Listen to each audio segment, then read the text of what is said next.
Welcome to BeFM Drama. I'm your host, Ryan Estrada. As you know, this season we're premiering brand new radio plays inspired by every story in the 22 books that Charles Dickens wrote in his Holiday Number series. We're going in order from the first to the last. And these are long forgotten books that are very difficult to find, so I'm reading and discovering these stories as we make these episodes. Even though they're part of the same series, they're all wildly different. It's been surprising seeing what overlooked gems there are and what terrible books there are. And this week, I was surprised in a very different way. In 1857, Dickens and his frequent collaborator Wilkie Collins wrote The Perils of Certain English Prisoners.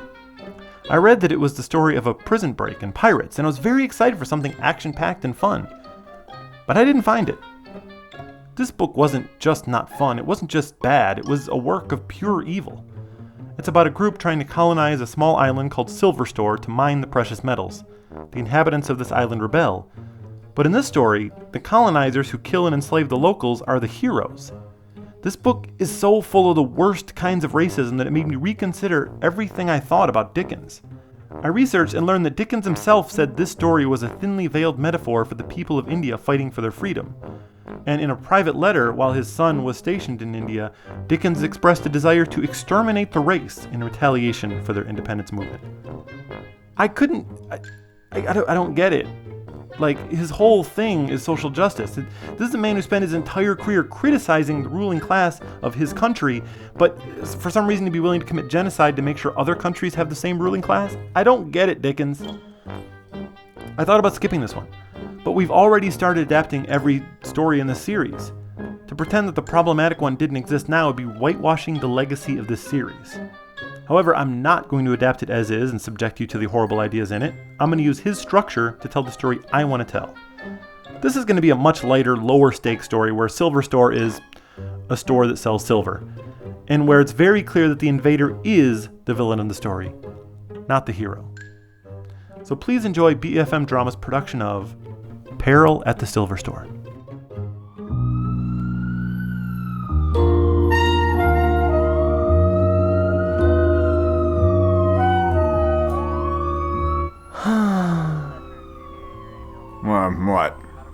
What? What's going on? No, nothing. I'm good. You don't sound good. No, I'm fine. I'm actually really good. I feel great today. What's wrong with you? Nothing. I mean, I'm just in the dumps, okay? And I'm hungry. Well, you need to get something to eat. No, well, that's the problem. I'm in a mood for the Mosquito Coast Grill, but I can't go there anymore. What? Your favorite restaurant? Why? The chef got canceled. What do you mean? What, did he get fired? No, he didn't get fired. He got canceled. He got called out online, and now it's a whole thing. You're not even allowed to eat there in his restaurant anymore. What? Like, that's the thing. Why? Oh, they found some secret blog where he used to write under a pseudonym, and he wrote some manifesto about, like, poisoning people. Poisoning people? Yeah, but he didn't do it. I mean, you know, at least not in this decade. Apparently he had poisoned some people back in the 90s, but he served his time. It's not for the ones that he admitted to after the statute of limitations ran out, but he did serve some time. I don't believe it. I mean, we eat there once a week. I know! Cancel culture is out of control! That was the only place that had sweet potato fries. And they're so crispy on the outside and soft on the inside. Now what am I supposed to eat? 23 Dickens? We got a call. Go for 23 Dickens. Head over to Silver Store. We have a woman with unknown injuries. I'm trying to figure out what happened, but there's a lot of screaming. All I can gather is that someone attempted to do something called die-harding. Okay. I guess we'll find out when we get there. Oh, isn't that where all those good Korean restaurants are? I haven't eaten yet. I could go for some, like, kimchi jjigae. It used to be. But all the neighborhood's all gentrified now. Oh, man. What a bummer. Hello, my name is Georgia Christian King. I'm the owner of the Silver Store. Right this way. We had a woman try to rob the store and then injured herself trying to escape. Where is she? Yeah, she's in the heating duct. She's where? She's up in the heating duct. Okay, so you did say what I thought you said. She tried to escape from the security office, crawled around in there a little bit, and now she's injured up there and won't come down. So that's what dieharding means. Yes, I do believe she was trying to die hard. Ma'am, are you okay up there? Ma'am, you know that sneaking around in a heating duct is not actually a very good way to escape, right? We can all hear you. I'm a prisoner. Look, ma'am, we're not here to judge. I've sworn an oath to help you no matter what.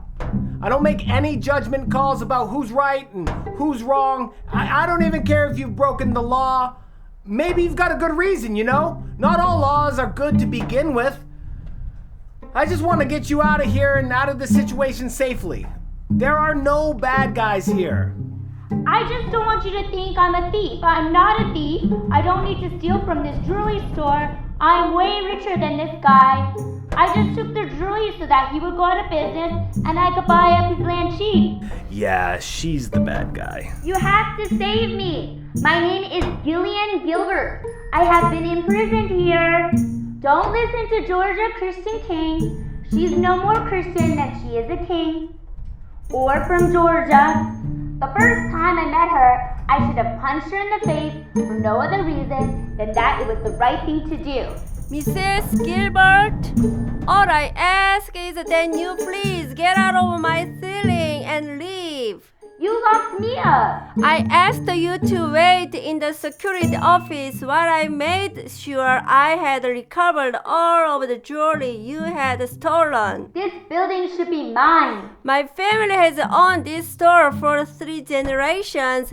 How exactly is this building yours? I didn't say it was mine. I said it should be. And why is that? Because I want it. You see what I have to deal with? I was supposed to have built my building by now, but you're squatting. What you mean is I don't want to sell it to you. I'm trying to clean up this neighborhood. I can't believe how ungrateful you're being about this. Ma'am, I don't need you to gentrify my store. I'm quite happier. But all my friends already have their own buildings. And I need to get started on mine before the real estate prices go up anymore. You can build anywhere. Your building doesn't need to be right here. But everywhere else is so expensive. And you thought that robbing my store was going to convince me to trust you? No, of course not. You weren't supposed to know it was me. The plan was you'd go bankrupt, then I come in and save the day with an offer to buy. I was going to offer a lot of money. Well, a lot of money for someone like you. Enough to make up for what I stole. It would have been a win-win. I can't with this lady. Okay, enough of this. Ma'am, are you injured? Yes, I'm badly cut. It's so old and rusty in here. It's full of sharp edges. I've been trapped in unsafe conditions. Ma'am, the heating ducts are not designed to crawl around in, and I did not trap you in there. There are spiders too. It is so unkempt up here.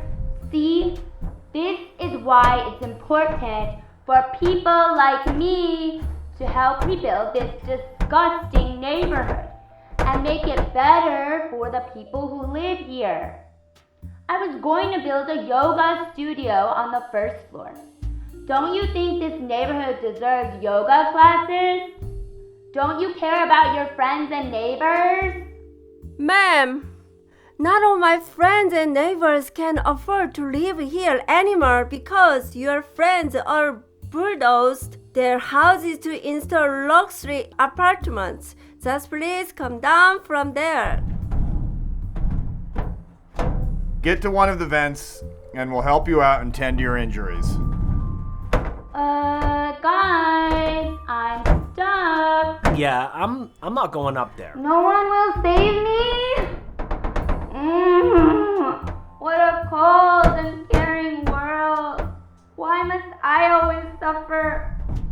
If you can't help a poor woman, then I'll go out into the world and I'll look for a better man. You going out into the world is exactly what everyone is hoping for in this situation. Hey, King? You could fit up here, right? I know we've had our differences, but I would help you. Are you joking? You told me once that you would never save me from death, and if you could, would leave me to die. It wasn't even prompted. I can't say anything without you trying to use it against me. Ma'am, we're gonna call someone for you. I can't make it that long. I'm so dehydrated. You're not too far from a vent. I suppose we could get you some water. I don't drink tap water. Do you think one of you could run down and get me a mochaccino?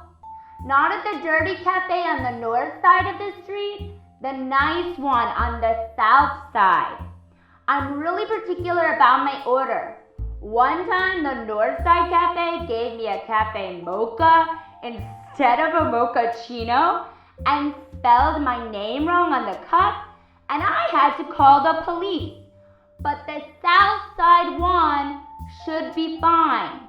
Just say it's for me. I've been there like 3 times. They should know my order by now. God, I can't with this woman. I can't with this woman. I definitely can't with this woman.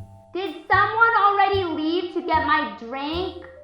I forgot to give you my punch card. Okay, look. If one of us just pops our head up into that vent, maybe we can get her out of there and be done with this way faster. Well, and you mean me. Well, obviously, I mean you. You're so gangly. Fine. Mrs. Gilbert, I'm coming up. Where's my coffee? I'm not here as your errand boy. I'm trying to help you out. What's the problem? Rude. I don't know. I'm just stuck. Maybe if you grab my arms and pull. You're too far. I can't reach you. Just climb in a little closer. Oh, well, this is a sitcom moment waiting to happen. I can almost reach. Yep, here it comes. Okay, I got your hand. Now I just need to... Yep, I can see it coming from a mile away. Uh-oh. You get a little stuck up there, Goblin? My belt is caught on a screw, and I can't get my arms back to unhook it. Well, don't look at me. I can't look at you. I'm stuck in the heating duct you convinced me to climb into. Well, it's not like I can climb up. Your rear end is blocking the entrance. You're jammed up there and you look like Winnie the Pooh. Just reach your arm in and see if you can unhook my belt. Yeah, I don't see this ending well. I'll squeeze to one side. You jam your arm up in there. This is disgusting. What happened? There's too much weight up here. You pinned my arm is what happened. Now all 3 of us are stuck. Maybe if I climb up over the ducts, I can remove the screw from the outside and all 3 of you can get out. We're all gonna die here today. And no one's gonna understand why. They're just gonna find 4 skeletons stuck up in an event. It's gonna be an unsolved mystery for the rest of the time. Let me see if I can just...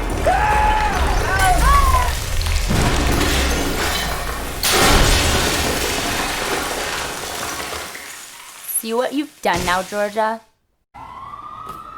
The weight of 4 people climbing around up there collapsed the entire ceiling of the store. The ducts fell down and destroyed all the glass cases full of jewelry. The sprinkler system was ripped out of the wall and flooded the entire place. Everything was destroyed. Everyone ended up okay in the end, but all of us were taken to Riverside Hospital in other ambulances. I had a mild concussion from the fall, and Fern ended up with an eye patch. See, King, it all worked out in the end. How did it all work out? My story is destroyed! Because you don't need to worry about fixing it back up again. You have a buyer right here who'll take it off your hands. You think you are going to buy my store? Yes, I'm still willing to help you out. Because I forgive you. I'll even give you a job in my building if you like, so that there's no hard feelings. Lady, I have insurance, and you are going to jail. Gobble, Fran, you have to help me escape. I'm being oppressed again. Lady, no one is oppressing you. Oh, no. Well, now you've done it.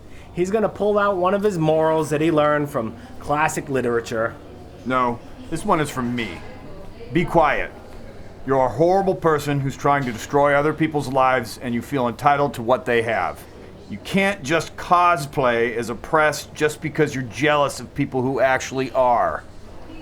And the fact that you can't see the difference between not getting your way and oppression, and the fact that you somehow crave the attention of being oppressed, means you have no idea what it is and could not handle even a second of it if it were actually true.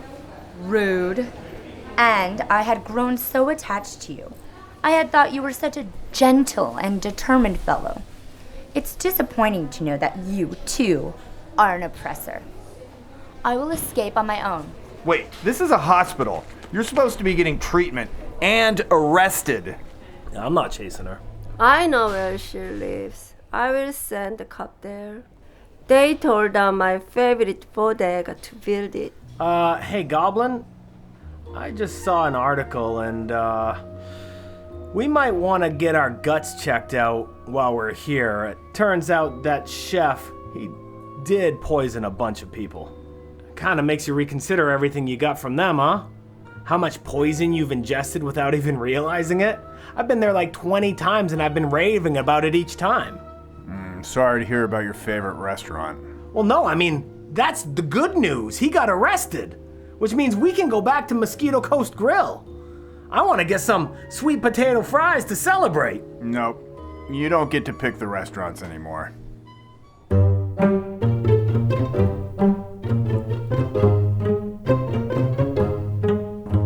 Thank you for listening to BEFM Drama. This was Peril at the Silver Store, which was an undeservedly lighthearted and silly adaptation of The Perils of Certain English Prisoners, which I do not recommend you read. Ugh. It's poison.